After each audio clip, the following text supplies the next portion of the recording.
Sidang lanjutan kasus pembunuhan Brigadir Yosua hari ini, Senin 2 Januari 2023, pihak Kuatmarum menghadirkan ahli pidana untuk meringankan hukuman terdakwa. Adapun saksi yang dihadirkan adalah ahli pidana dari Universitas Islam Indonesia atau UII Muhammad Arif Setiawan. Dalam sidang, kuasa hukum Kuatmaruf mengajukan pertanyaan terkait perkara yang disidangkan. Pihak Kuatmaruf sempat menyinggung adanya pihak yang berbuat di luar meeting of mind atau kesepakatan. Dari pernyataan itu, Arif meragukan makna melampaui yang dimaksud. Kemudian tim penasihat hukum pun mempertegas makna melampaui yang dimaksud, yaitu adanya perbuatan di luar kesepahaman. Arif pun lantas menjelaskan bahwa perbuatan tersebut merupakan tanggung jawab pihak itu sendiri. Selanjutnya, penasihat hukum Kuatmaruf mengajukan pertanyaan dengan ilustrasi peristiwa. Pihaknya menanyakan apakah seseorang memanggil bisa dibuat meeting of mind seperti X memanggil Y yang kemudian menjadi korban. Berdasarkan hal itu, kemudian ahli menjawab bahwa meeting of mind atau kesepahaman hanya terbatas pada menghadirkan orang yang dipanggil. Kemudian tim penasihat hukum melanjutkan pertanyaan terkait peran seseorang yang hanya sekedar menutup pintu dan jendela dalam suatu peristiwa pembunuhan.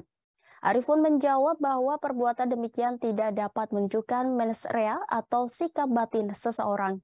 Untuk menentukan mens rea dari perbuatan seseorang, Arif menegaskan perlu adanya proses pembuktian.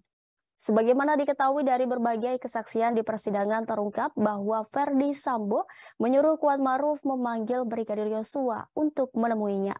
Brigadir Yosua pun kemudian masuk ke ruang makan di mana Sambo serta ketiga tersangka lain sudah menunggu.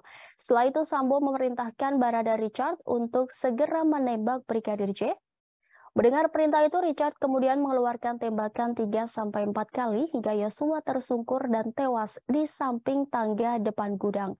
Setelah itu, Ferdi Sambo ikut menembak ke arah Yosua dan ke arah tembok, tangga, dan lemari untuk mengelabui seolah-olah terjadi baku tembak. Setelah menghabisi Brigadir Yosua, Sambo lantas menembak ke arah tembok hingga lemari agar kasus tersebut sesuai dengan skenario yakni akibat tembak-menembak. Nah, jika salah satu pihak, ada salah satu orang yang ikut serta di dalamnya, kemudian melakukan sesuatu hal yang melampaui kesepakatan itu atau meeting of mind itu, seperti apa itu konsekuensinya?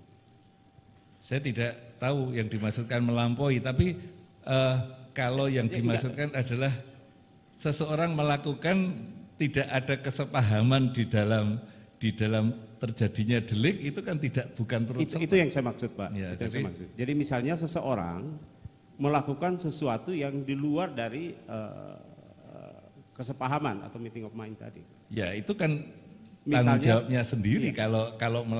Kalau ada meeting of mind itu berarti keduanya bersepakat sama untuk mewujudkan delik. Jadi terjadinya delik itu adalah sesuatu yang sama-sama disepahami.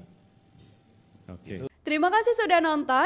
Jangan lupa like, subscribe, dan share ya.